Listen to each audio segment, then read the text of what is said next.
Roop Unleashed versus FaceFusion. Today, we are comparing two of the best tools for the job, which is Roop Unleashed and FaceFusion. Let's see which one fits your needs best. First up, we have Roop Unleashed.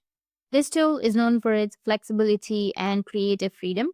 It lets you swap multiple faces at once, process large patches of images and videos, and even select face based on gender or specific features.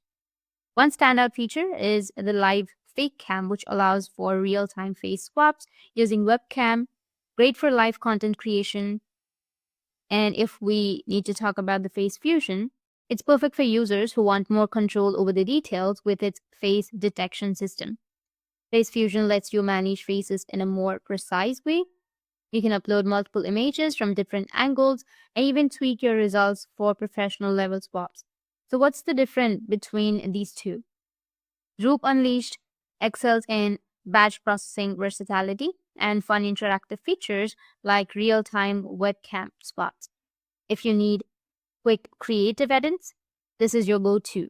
But if you're after more refined, high-quality edits and advanced face management tools, then FaceFusion takes the lead. So that's it. And if you have any questions, feel free to comment below. Thanks for watching.